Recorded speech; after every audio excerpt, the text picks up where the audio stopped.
The man who accidentally killed the most people in A single history. scientist created 3 inventions that accidentally caused the deaths of millions of people, including himself.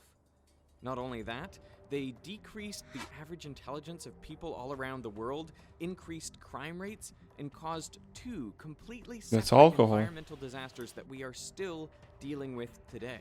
That's alcohol. Part of this video is sponsored by Ren. More about them at the end of the show. In 1944, as a young chemist who had just finished his master's, Claire Patterson went to work on the Manhattan Project, building the first nuclear weapons. Oh. His job was to concentrate uranium-235, the fissile fuel for bombs, from the much more common uranium-238. And this required huge machines, mass spectrometers, which separated the 2 types of uranium by their slight difference in mass. Damn. After the war, Patterson went back to grad school to get his PhD. He picked a research project that would take advantage of his experience with mass spectrometers, measuring the age of the Earth. Radioactive rocks are effectively clocks. Uranium-238, for example, decays into thorium, and then protactinium, and then 12 more decays That's until a it lot ends up of. as lead-206, A which is lot stable. of. The rate of this decay of is things I haven't consistent learned in and school can be properly. measured. It takes 4.5 billion years for half of a sample of U-238 to decay into lead-206. Patterson's PhD project was to determine the age of the Earth by measuring the ratio of uranium to lead in primordial rocks. But to calibrate his instrument, first he used zircon crystals whose ages were known. Zircon is ideal for this purpose because when it forms, it contains trace amounts of uranium, but absolutely no lead. So any lead that you later find inside a zircon, you know must be the product of a uranium decay. Now, Patterson was tasked with measuring the lead content, and another student, George Tilton, measured uranium. Tilton's uranium measurements were fine. They matched predictions. But Patterson's lead measurements were all over the place, and they were many, many times higher than they expected. We take George's uranium and my lead. Not right, Patterson. There was lead there that didn't belong there. So where was all this extra lead coming from? That mystery would take over the rest of Claire Patterson's life and He was bring obsessed him with to it, the probably. literal ends of the Earth. In 1908, a woman was driving across the Belle Isle Bridge in Detroit when her car stalled. A passing motorist stopped to help. In those days, cars needed to be hand-cranked to start. What? He knelt down and turned the crank, and the engine roared to life, a little too suddenly. The man couldn't get out of the way, and the crank handle hit him in the face and broke his jaw. Oh. He died as a result of his injuries. His name From a was cracked Byron jaw? Carter. He was the founder of his own car company. Oh. So he was well connected in the Detroit auto scene. He counted among his close friends the founder of Cadillac, Henry Leland. Leland was so distraught over his friend's death that he resolved to eliminate hand cranks from his vehicles. Leland hired Charles Kettering to create a self-starting car, and by 1911, he had a working prototype. Hand cranking was difficult and dangerous, and best left to men. But a car that started itself changed What? everything. What is that, dude? You gonna step on the button and it starts, The man? world's first crankless car was the Cadillac Model 30. I mean, there's probably mechanical stuff that comes with it, and they haven't like found. There's probably plenty of mechanical stuff to it that didn't let they haven't found it yet. They haven't discovered yet. Probably haven't found the Much more solution. powerful for it. It had a top speed of 45 miles per hour and 40 horsepower, double the Ford Model T. The Model 30 was a huge success for Cadillac, doubling the company's annual sales. But it had a problem. It was deafeningly loud. Motor. In internal combustion engines, a piston compresses the fuel-air mixture, which is then ignited by a spark from the spark plug. The expanding hot gases push the piston back down. The problem with the Model 30 engine was it compressed the fuel-air mixture more than previous models. So much, in fact, that often the fuel would spontaneously combust before the spark from the spark plug. So rather than orderly, perfectly timed explosions, you'd get multiple haphazard combustions leading to turbulent pressure waves inside the cylinder. The resulting sound led the problem to become known as engine knocking. Knocking wasn't just hard on the ears, it hurt the engine's performance. It reduced power output and lowered fuel efficiency. The vibrations also damaged the piston and walls of the cylinder, shortening the life of the engine. Oh, true. The good news was that engine knocking could be corrected by changing the fuel. Different fuels can withstand different levels of compression before detonating. N-heptane, for example, will spontaneously combust under only a little compression. Isooctane, on the other hand, can withstand a much higher compression ratio before it auto-ignites, so it's much less likely to cause knocking. To quantify how much compression a fuel can withstand, scientists came up with the octane rating system. They arbitrarily set isooctane to have a rating of 100 and N-heptane a rating of 0. That's a big one. Made up of only these two ingredients. That's a big gap between different them. hydrocarbons, but the octane rating tells you what mixture of octane and heptane gives equivalent performance. For example, 98 octane fuel can withstand the same compression as a mixture of 98% octane and 2% heptane. Now, I'm going to take a little bit of 98 octane fuel and put it in this piston, and when I compress it, nothing happens, which is exactly what you'd expect. This fuel can withstand a lot of compression. Diesel has an octane rating of 20, so it acts like a mixture of 20% isooctane and 80% N-heptane. If I put a little bit of diesel in there, let's see what happens with the same compression ratio. Oh. Damn. There you go. You get a little explosion in there. That's because this is a low octane fuel. I mean, that's what diesel's meant to do. You compress it and it ignites. But True. you don't want this sort of fuel in an engine with spark plugs. The reason fancy cars demand high octane fuel is to prevent knocking in their high compression, high performance engines. Okay. Everyone wanted to find an additive That's actually very which would informative though. increase I the didn't know octane that. rating of ordinary fuel and eliminate knocking in high compression engines. So he hired 27-year-old engineer Thomas Midgley Jr. Midgley experimented with all sorts of compounds, from melted butter and camphor to ethyl acetate and aluminum chloride. He later wrote most of them had no more effect than spitting in the Great Lakes. Ethanol was an interesting exception. It did stop the knocking, but you needed a lot of it, about 10% of the fuel mixture for it to be effective. That much ethanol would be expensive and hard to turn a profit on. And Midgley was really after an additive that was cheap, easy to produce, and effective even at low concentrations. So he kept trying. Then he hit on tellurium. It worked wonderfully as an anti-knock agent, but it had a terrible smell. You couldn't get rid of it by changing clothes or bathing. His wife was so offended by the stench that he had to sleep in the basement for 7 months. Oh my Midgley god. wrote, "I don't think that, although this doubled the fuel economy, humanity would suffer this smell." On December 3rd, 1921, after 5 years of working on the problem, Midgley found what he thought was the perfect solution: tetraethyl lead. That's a lead atom right there in the center. This additive was exactly what he was looking for. It stopped the knocking, it didn't smell, it was cheap to produce and readily available. Best of all, you only needed 1 part in 1,000 for it to be effective. In a call to Kettering, Midgley said, "Can you imagine how much money we're gonna make with this? We're gonna make $200 million, maybe even more." That is over $3 billion in today's dollars. Oh my god. Now, for his discovery, the American Chemical Society gave him the prestigious Nichols Award, and they asked him to do a series of public talks, but Midgley declined. He and Kettering patented the process for making tetraethyl lead, and they called their new additive ethyl, perhaps so it might be confused with another common additive, ethyl alcohol. They made no mention of lead.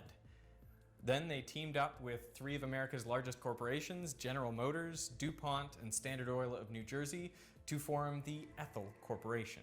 Damn. Their marketing They, was from that, they were making big stacks. brilliant.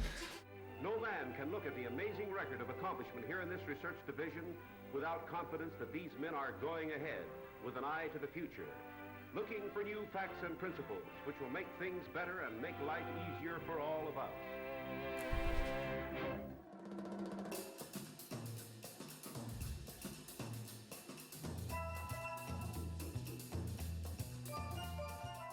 At the 1923 Indianapolis 500, the top 3 finishers all used ethyl, and the demand for leaded gasoline took off. To keep up, Ethyl Corporation Isn't lead poisonous though? had Like that's what built a I'm new trying chemical to plant in New Jersey, trying but the project began to terribly. make out right Within now. 2 months of operating, dozens of workers fell ill with lead poisoning. Yeah, that's what I'm talking about. 5 of them died. To address the public outcry, Midgley held a press conference, and there he poured tetraethyl lead onto his hands, and he inhaled it for a full minute. He claimed he could do this daily without harm. But Midgley knew the dangers. The reason he had turned down the public talks was because he spent much of 1923 in Florida, where he himself was recovering from lead poisoning. Oh my god. He didn't go anywhere near his company's product if he could help it. Lead is dangerous even in small doses. It mimics calcium in our bodies, so there's no efficient way to get rid of it.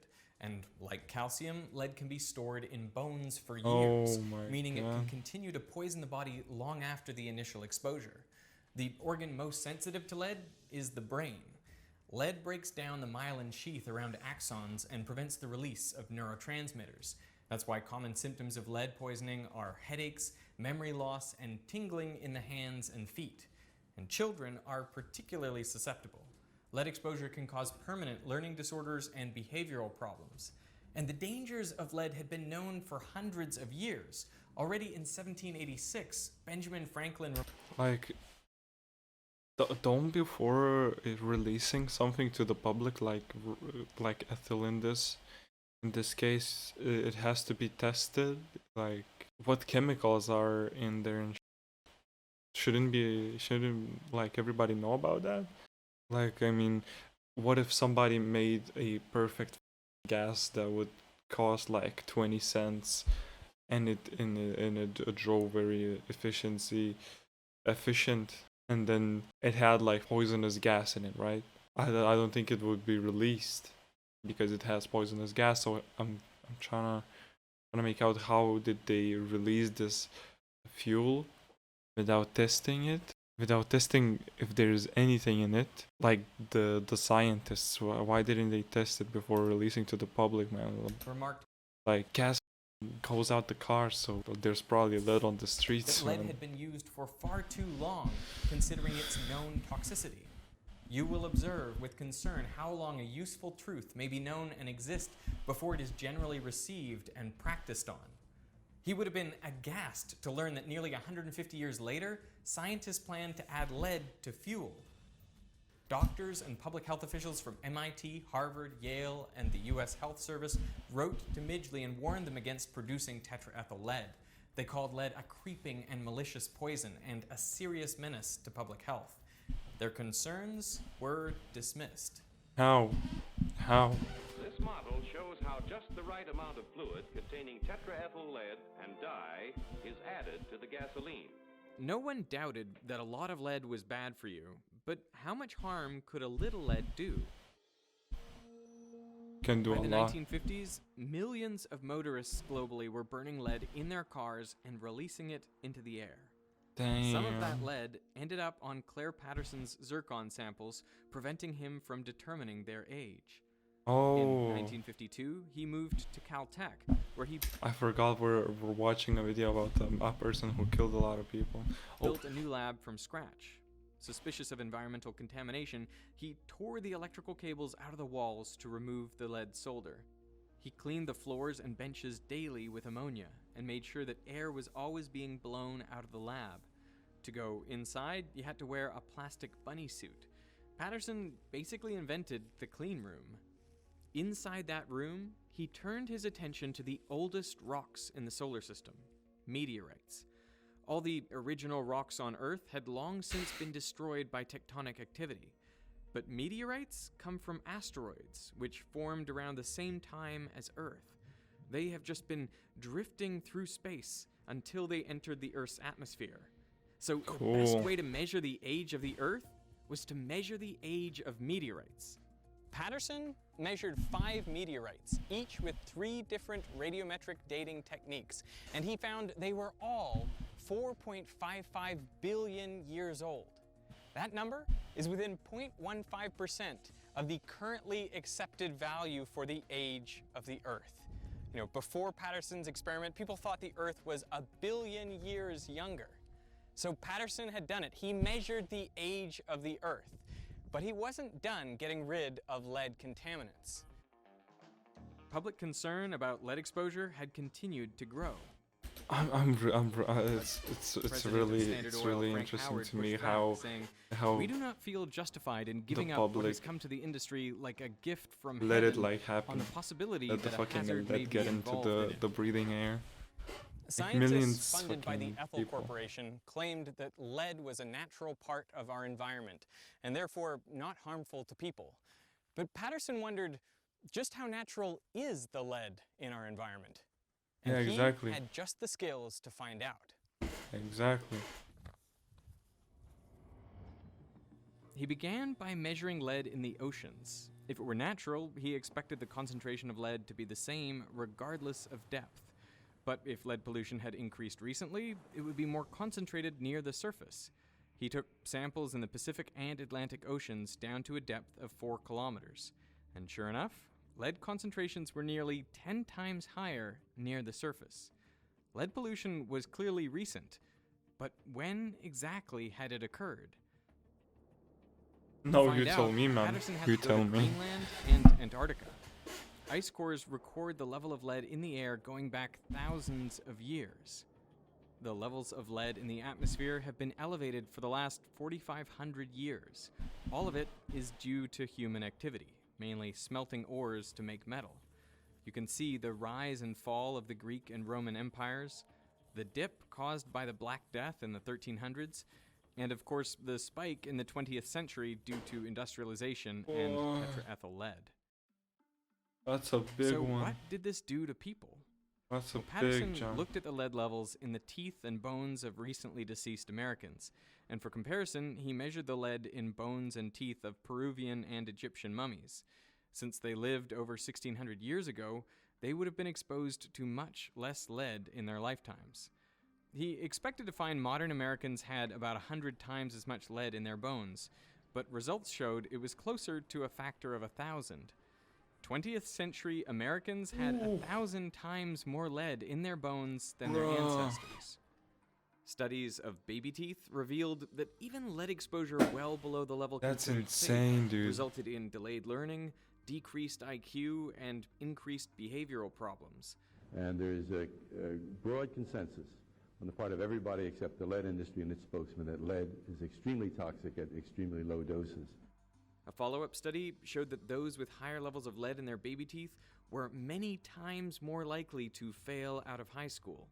As a result of studies like these, the CDC's guidelines for the acceptable level of lead in children's blood dropped from 60 micrograms per deciliter down to 3.5. And as far as we know today, there is no safe level of lead. Globally, lead is believed to be responsible for nearly 2/3 of all unexplained intellectual disability. According to a study published in 2022, more than half of the current US population, that's 170 million people, were exposed to high levels of lead in early childhood. Oh, Those that's born between fucking- 1951 and 1980 are disproportionately affected. The authors estimate that in aggregate, lead caused a loss of more than 800 million IQ points. Oh The my world god. is less intelligent today because of leaded gasoline. Oh my But there are god. even more troubling correlations. The US saw a steady rise in crime from the 1970s to the 1990s. Then it abruptly declined. This graph looks eerily similar to a plot of preschool blood lead levels, just offset by 20 years. The obvious question is, did kids Dude. who were exposed to higher levels of lead grow up to commit more Damn, crimes that's than insane. they otherwise would have? You might think Like this one is just a spurious fucking correlation. but chemical the same pattern element. appears in many countries, including Britain, Canada, and Australia. And we know there's a causal connection between lead exposure One and chemical antisocial element or fucked everybody up, man. violent That's behavior. insane, dude. A study of 340 teenagers found that those who were arrested were 4 times as likely to have elevated lead in their bones than similar demographic controls who didn't have run-ins with the law. Now, this doesn't mean that lead is responsible for all of the increase in crime, but it's very likely responsible for some of it. Now, it's tough to estimate the precise death toll of lead.